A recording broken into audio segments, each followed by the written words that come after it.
Israel का पहला परमाणु हमला, सीरिया से तुर्की तक भूकंप। जंग का नया अखाड़ा बन चुका सीरिया इस वक्त ऐसे दौर से गुजर रहा है जहां कम से कम दुनिया के 5 ताकतवर मुल्क एक दूसरे को पटखनी देने में लगे हैं। इन 5 देशों में इजराइल ही एक ऐसा इकलौता देश है जो सीरिया पर तेजी से कब्जा करता जा रहा है। भले ही दुनिया की नजर में इस्लामिक चरमपंथी संगठन हयात तहरीर अल शाम यानी HTS सीरिया का विजेता नजर आ रहा हो, लेकिन हकीकत में सीरिया में सबसे जबरदस्त पकड़ इजराइल की नजर आ रही है। पश्चिमी देशों की कुछ रिपोर्ट्स में दावा किया गया है कि सीरिया में इजराइल ने परमाणु बम B-61 से हमला किया है। इजराइल के इस परमाणु हमले के बारे में दावा किया गया है कि जब सीरिया के एक मिसाइल डिपो को इजरायली वायुसेना ने B-61 परमाणु बम से उड़ाया तो सीरिया से तुर्की तक भूकंप के झटके महसूस किए गए। जरा इस एनिमेशन को देखिए। सीरिया में 16 दिसंबर 2024 को इजराइल ने कैसे धमाके से पूरे इलाके में भूकंप ला दिया था।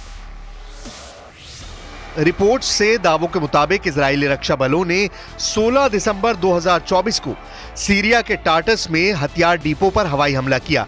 इस हमले में इजराइल वायुसेना ने सीरिया में स्थित स्कड मिसाइल डिपो को तबाह किया है। रिपोर्ट्स में अनुमान लगाया जा रहा है कि इजराइल ने अमेरिका द्वारा विकसित B-61 परमाणु बम का इस्तेमाल किया था। मीडिया रिपोर्ट्स के मुताबिक जब IDF ने F-16 से B-61 परमाणु बम सीरिया के टाटस में मौजूद मिसाइल डिपो पर गिराया तो पूरे इलाके में 3 तीव्रता का भूकंप आ गया।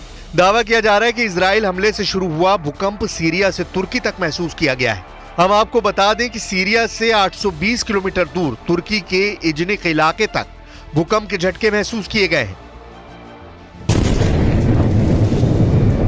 अब सवाल उठता है कि अगर इजराइल ने सीरिया पर 16 दिसंबर 2024 को परमाणु बम B-61 से हमला किया है तो इसका पता इतनी देर से क्यों चला, और इसका क्या सबूत है कि इजराइल ने सीरिया के टाटस में मौजूद स्कड मिसाइल डिपो को अमेरिका की परमाणु बम B-61 से उड़ा दिया है। आप जरा इजरायली हमले के बाद उन आंकड़ों और तस्वीरों को देखिए जिसमें हमले के बाद भूकंप जैसे झटकों की तरंगों को मापा गया था। जरा देखिए इन तस्वीरों से क्या साबित करने की कोशिश की गई है। रूसी मीडिया स्पुतनिक का दावा है कि इजराइल ने युद्धपोत से एक नई मिसाइल से इसे निशाना बनाया था। कुछ रिपोर्ट्स में दावा किया गया है कि यहाँ अमेरिका द्वारा विकसित B-61 परमाणु बम का इस्तेमाल किया गया था। सबूत के तौर पर कहा गया है कि यूरोपीय संघ के रेडियो एक्टिव एनवायरमेंटल मॉनिटरिंग ने आश्चर्यजनक रूप से पाया कि तीव्र विस्फोट के 20 घंटे बाद तुर्की और साइप्रस में रेडिएशन की मात्रा बढ़ गई, जो एक छोटे परमाणु हमले की ओर इशारा करता है। स्वतंत्र रिसर्चर रिचर्ड कार्डोरो के मुताबिक विस्फोट इतना बड़ा था कि रिक्टर पैमाने पर इसकी तीव्रता 3 दर्ज की गई। उन्होंने एक्स पर एक पोस्ट में कहा, सीरिया के टाटस में गोला बारूद डिपो में विस्फोट का पता 820 किलोमीटर दूर तुर्की के इजनिक स्थित मैग्नेटोमीटर स्टेशन पर चला।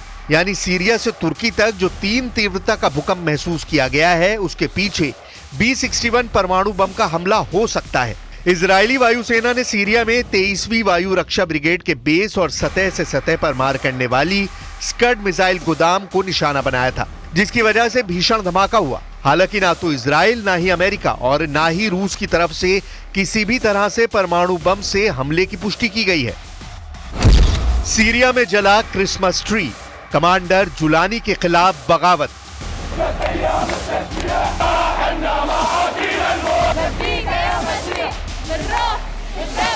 इधर सिर्फ 11 दिन में सीरिया पर कब्जा करने वाले हयात तहरीर अल शाम यानी HTS के कमांडर के खिलाफ सीरिया में बगावत शुरू हो गई है। सीरिया में रहने वाले ईसाइयों को टारगेट करते हुए इस्लामिक कट्टरपंथियों ने सीरिया में क्रिसमस ट्री जला दिया है।